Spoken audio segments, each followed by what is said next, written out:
Good morning. I'm really happy to be here. Thank you for having me as a speaker. I'm excited to share my story with you. I'd like to acknowledge, I don't know, my wife Dana is here, but I don't see her in here yet. I was going to introduce her, but I think she's in the other room eating. So two of our board members for Chosen are here, Dr. Steve Perkins from Knoxville, Tennessee, and John Kohler, who is on our board of directors. He's the head of our pastoral planning, and he will be speaking right after me, and I'm glad that they're here with me. I'm from Amarillo. Amarillo is in the center of the panhandle of Texas, and if you travel by car about 6 hours north, you hit Denver. If you go about 6 hours south, you hit Dallas. If you go 4 hours to the west, you hit Albuquerque, and if you go 4 hours east, you hit Oklahoma City. We're kind of in the middle of nowhere. We're kind of remote, and I think maybe God has prepared us for the remote missions we do, maybe by living in Amarillo. I was born and raised there. The journey God has sent me on in mission began when my 12-year-old son, Ryan, came to me, and I'm in a busy private practice of ophthalmology, and said, "Dad, I want to be a missionary." And my son Ryan is a very focused individual. If you have any children like that, you would understand this. And he didn't mean I want to be a missionary. He meant when I turn 18, I'm taken off to Africa or Asia or somewhere. And I said, "Ryan, you need to get an education first. You need to just settle down. That's great, hope you do it, but you need to get educated first." And that's how this journey started. And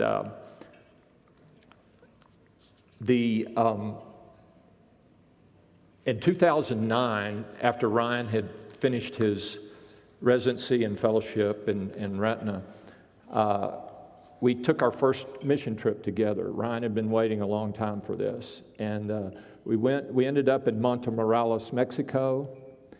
And over the next 10 years, with about 30 mission trips to Montemorales and southern Mexico, and about 16,000 surgeries later, we put together a model of how we could tackle the problem of mission surgery in third world countries. And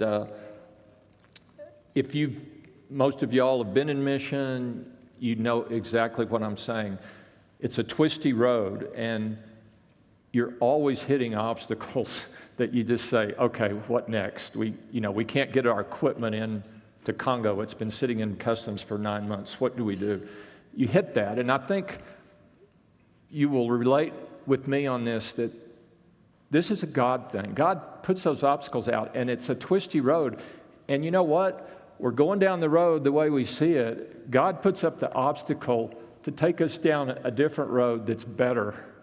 And you look back and you don't know it till you look back and you go, "Oh Lord, now I understand that, this is better." And that's been my experience. And I bet you, as I talk to y'all will relate to that experience. In 2014, two of my sons are ophthalmologists, Ryan and Sloan, and we developed a 501c3 public charity and named it Chosen. And in 2020, we used the Mexico model that we'd done over 10 years and all those surgeries to take an adventure to places where eye surgery wasn't being done. We mission eye surgery. The first country we went to was Nicaragua. And Nicaragua at the present time, we're the only eye mission surgery there. It's a very difficult country, and there's a reason there aren't people going there, because the borders are tight. The government is much like Cuba. They're really not looking for people to come in, and it's very difficult. Through a series of absolutely incredible miracles, God led us into that country. It's a long story. Don't have time to tell that story here, but it was a God thing. And we are still in Nicaragua. We are doing 4 mission trips this year to Nicaragua. My group, with Ryan, one of my sons, and 5 other surgeons and a brigade of about 30 are in Nicaragua right now. They text me every day. Yesterday, they did 107 surgeries there. They'll probably end up doing 500 surgeries in 5 days there. Truly a miracle in that country. In 2021, we took our model to the DRC, Democratic Republic of Congo. This was another step up. There's Mexico, and then there's Nicaragua, and then there's the DRC. Presently, we have surgery centers in downtown Kinshasa, Congo, and a 14,000 square foot 4 operating room surgery center in Chinandega, which is one of the states in Nicaragua outside of Managua. The question always is, why these countries? Why did we go there? I think that our model of care, or our model of mission surgery, actually, I'm going to characterize it as, we decided we were going to try to do first world surgery in third world countries.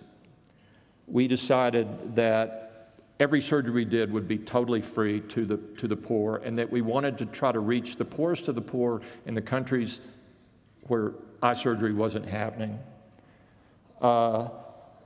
We only use board-certified, U.S.-trained ophthalmologists that are highly trained in the surgery. We take retinal doctors on each trip, and we started doing retinal mission surgery. In Nicaragua this week, they'll do over 120 retinal surgeons. Steve Perkins, who is here, he's a retinal surgeon. He's been on many of our trips, and I think he was with me on the first 3 trips to Nicaragua. The rest of our model, we do week-long missions. We take a pastor on each of these trips to not only evangelize our group, but evangelize the patients and their families. We do high-volume surgery, and the question is, why do phacoemulsification in a third world country? You have M6, great results. It doesn't require the expensive machinery and the upkeep.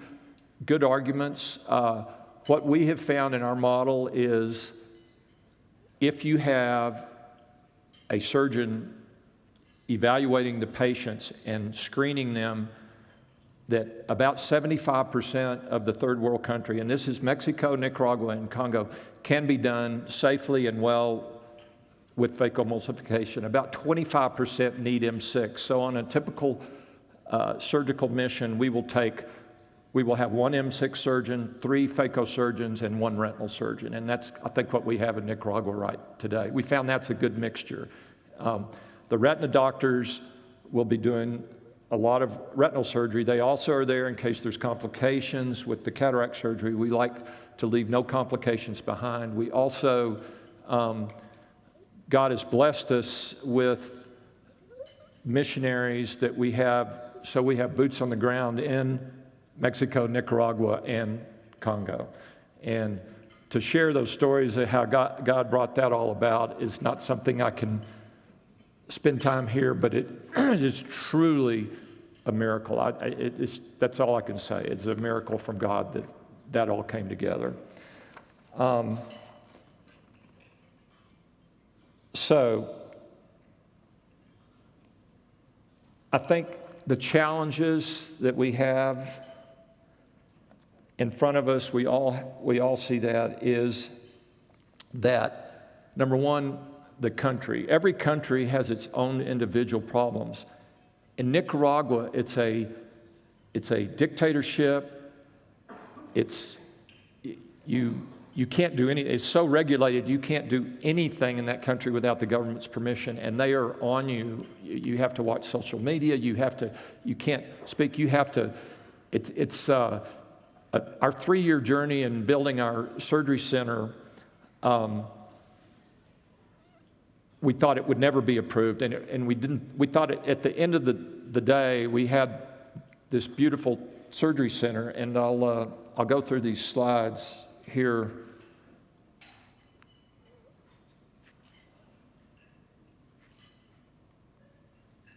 This is just a picture of one of the brigades we'd take to Mexico over those 10 years. Here's another one.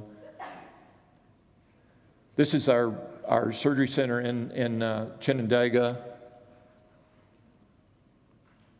This is our view out the front door of our surgery center. This volcano is active. It erupted and with lava flow 3 years ago.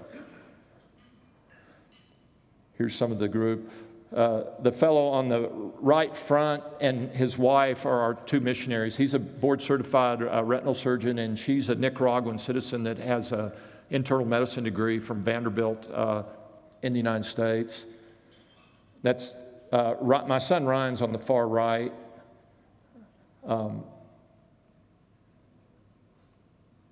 That's Ryan and myself. Here's kind of the typical thing with doing 100 surgeries in one day. You have to really organize it, as you know, and the devil's always in the details. Here's outside this is what Chinandega looks like today. I'm telling you, when they got there, this is what we have, the waiting room outside, and these are the people waiting. This is in the Congo. This is one day post-op. You can see the patients there. We take care of the patients. We see them one day post-op. We have follow-up care, so they get follow-up care in the countries. That was one of the things that we insist on. That's me. This is a little fellow in the DRC, 10 years old, was sighted till he was 8 years old. His dad brought him in. He had white pupils. Said, I don't know. He just all of a sudden went blind, and he had white cataracts on both sides. He was sighted till he was 8 years old, so we knew it wasn't congenital or anything like that. We said he's 10 years old. We don't have pediatric anesthesia. We can't. We could help him in 10 minutes, but his dad said through an interpreter, they speak Lingala in Kinshasa, and said that he wants to see so bad he will sit still, he won't move, he will keep his eye open, he won't blink. And we're like, okay. After talking about it, he said, you know what, we'll go for it. We did him under topical anesthesia, intracameral anesthesia. He was perfect, he didn't move. We took that patch off, and he was running around in about 10 minutes. You know, y'all all have these stories. That's what keeps us going, but what really keeps us going is that our philosophy at Chosen, and I know it's yours too, or you wouldn't be here, is that eye surgery is not our point. Our point is eye surgery is a way to get their attention so we can evangelize and spread the gospel. That's the true spiritual eyesight that we're trying to achieve. How am I on time here? Yeah, if you're finished, you can go to the next one. Okay. Yeah. Let me see if I have any more slides. Oh, I'm going back the wrong way. This is an interesting slide. This is in one of our operating rooms in the DRC. And we have in one room, we have 4 surgical stations with 4 surgeons. Each surgeon has 1 technician with them. We use the best equipment available. Our cataract machines are the Centurions, and our retina machines are the Constellations. So this is what organized chaos looks like. We were just in Congo, DRC, 6 weeks ago, and that's Ryan, my son. He's the head of Chosen in the middle, and our missionary. I'm on the left, and our missionary eye surgeon is Dr. Reinald, and he. 2 of our board members,